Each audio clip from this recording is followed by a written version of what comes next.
Okay, I'm back, and this is part 3 on why people can't lose weight. And today we're going to talk about self-discipline. What is self-discipline? It's your ability to control yourself, your body, and not to let your body control you.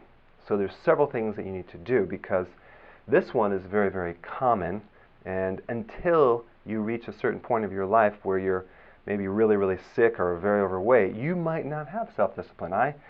I was very, very unaware growing up, and I never had self-discipline with my eating. In fact, I pretty much ate food to fill me up. That was my level of awareness. I didn't know about nutrition.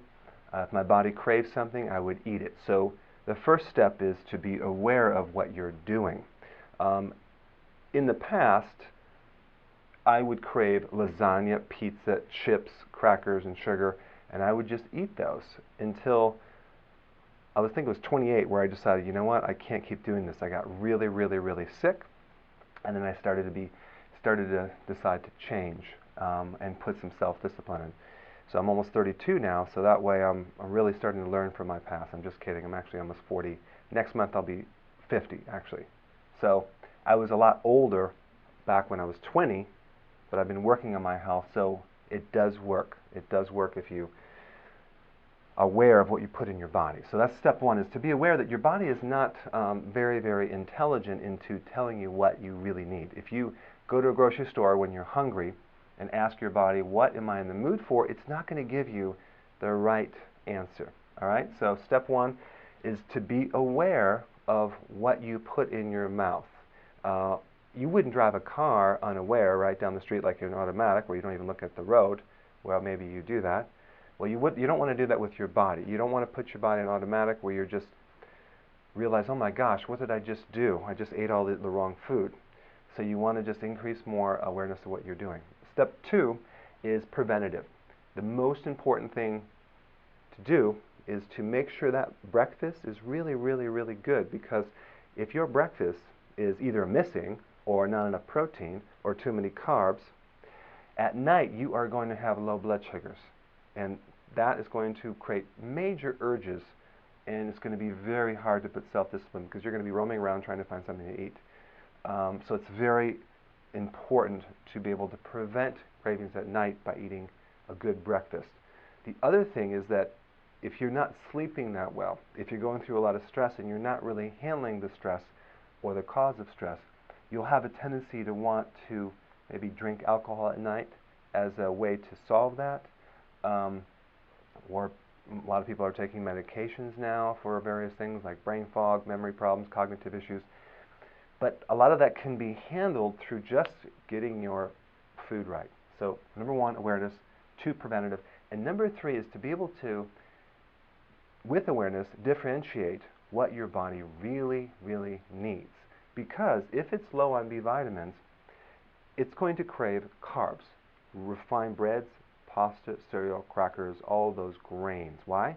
Because those grains naturally have the highest B vitamins. The problem is when you grind the grain into flour, you destroy these vitamins and then you don't get any vitamins. In fact, when you eat refined grains, you actually create deficiencies of B vitamins.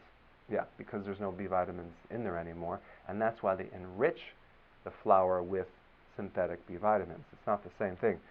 So if you're craving those things, chances are you're low on Bs. Also starches. Now the next thing is magnesium. If you're low on magnesium, your body will crave chocolate. That's one of the things in chocolate. But it won't tell you to take magnesium. It will tell you to eat chocolate. Your body, if it's deficient in potassium, will cause you to crave sugar or sweets. Why? Because guess what food has the highest amount of potassium? Sugarcane. But no one eats regular sugarcane. They eat the refined white sugar, and you're never going to get the potassium. In fact, when you eat pure sugar, you create potassium deficiencies. Yeah, and that's why the heart starts going up, and you start filling with fluid, because potassium is kind of like a diuretic. It pushes fluid out. So potassium is very, very important. And I mean, I'm not saying go out and chew on sugarcane, but that's why you crave it, is because your body is missing a mineral. All right, so now we have low blood sugars. This is another thing.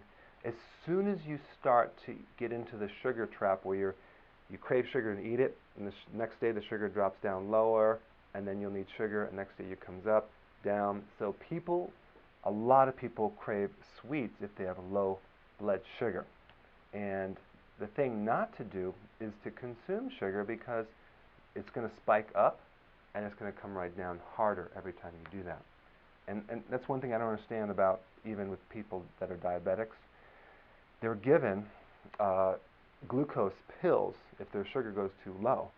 To me, that is totally insane, because if they just had some fruit or something like that, that would be much better. But to eat completely refined sugar, all that's going to do is spike the sugar up and then crash it down.